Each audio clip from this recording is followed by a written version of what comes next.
Good evening and thanks so much for joining us. A scary scene that could have turned out a lot worse at a local apartment building this afternoon. Fire crews say a blaze at 34th Street and 52nd Avenue sparked in the basement of one of the apartments.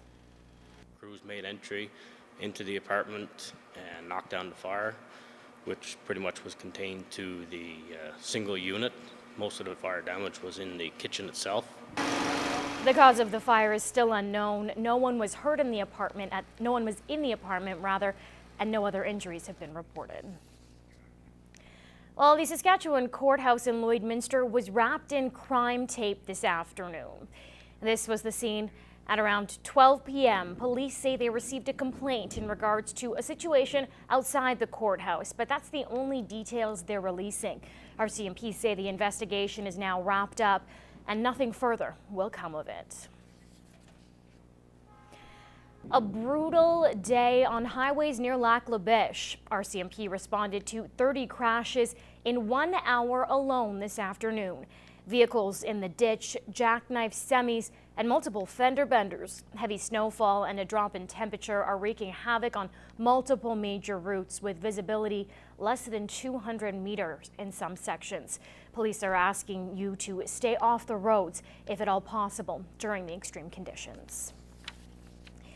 Well, Highway 63 to Fort McMurray is notoriously known as the Highway of Death. But Cold Lake's mayor is saying a local highway is almost as dangerous. And as Clayton Brown explains, Cold Lake City Council is pressuring the provincial government to take some steps towards safety by twinning Highway 28.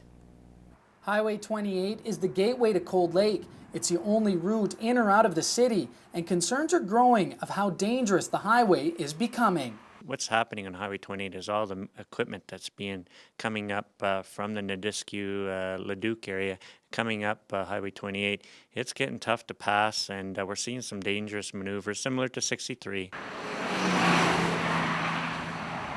As the oil industry continues to boom in the Lakeland, so does the amount of traffic on Highway 28. And for many local drivers, it's a no-brainer. Something needs to change. I really think it needs to be done really bad. There's too many accidents on that highway. I just know too many people that have died on that highway. It should have been done a long time ago. When the oil started to develop in the area, the government should have had the foresight to see what was going to happen. In a lot of places it's congested and there's no passing, especially if you get behind trucks and with all the oil trucks on there.